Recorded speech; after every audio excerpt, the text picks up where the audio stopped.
नमस्कार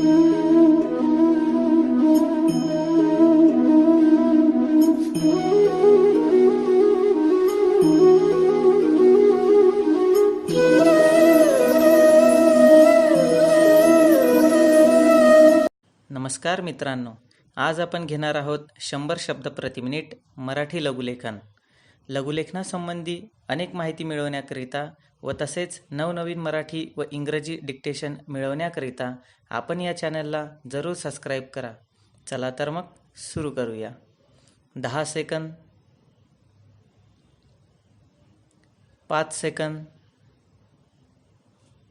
स्टार्ट. परिच्छेद. लघुलेखन ही एक कला आहे. सन 1837 मध्ये सर आयझॅक पिटमन यांनी ह्या लिपीचा शोध लावला. उच्चारशास्त्रावर आधारित ही लिपी असल्याने सुरुवातीला तिला फोनोग्राफी असे संबोधण्यात येत होते. आजपर्यंत सर्व जगभर ह्या लिपीचा प्रसार झालेला आहे. मुख्यतः कार्यालयीन कामातील पत्रलेखन, सभांचे वृत्तांत लेखन इत्यादी कामांसाठी तिचा वापर केला जातो. ह्याशिवाय आपले महत्त्वाचे लेखन गोपनीय राहावे यासाठीही काही ठिकाणी याचा वापर केला जातो. परिच्छेद. भूमीतील निरनिराळ्या कोनातून काढलेल्या सरळ रेषा, वर्तुळांचे निरनिराळे भाग, जाड आकृत्या, पातळ आकृत्या, लहान मोठ्या आकृत्या, बिंदू, टिंबे यांच्या आधारे यांचे लेखन व वाचन केले जाते.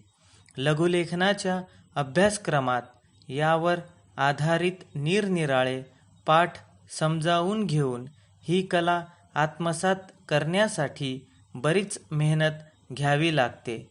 कारण संकेताकृती कशी लिहावयाच्या याचे ज्ञान झाले तरी वारंवार त्या गिरवून त्यावर प्रभुत्व मिळवणे ही एक अवघड गोष्ट आहे.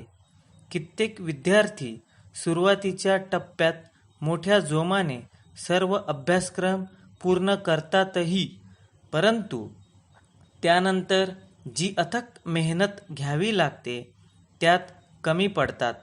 प्रसंगी इतर जबाबदाऱ्या सांभाळताना ते लघुलेखनाच्या ह्या कलेकडे पाठ फिरवितात. कित्येकांचा समज असा आहे की लघुलेखन शिकताना भाषेवर प्रभुत्व हे असलेच पाहिजे. हे म्हणजे 50% सत्य आहे.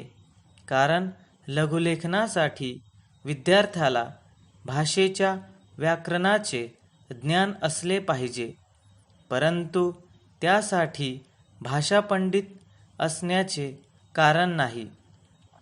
ह्या उलट असे म्हणता येईल की लघुलेखनामुळे विद्यार्थ्याला भाषेची गोडी लागते आणि त्याचा शब्दसंग्रह वाढल्याने तो काही काळाने स्वतः उत्तमोत्तम शब्द आणि वाक्यप्रचारांचा वापर करून पत्रलेखनात तरबेज होऊ शकतो.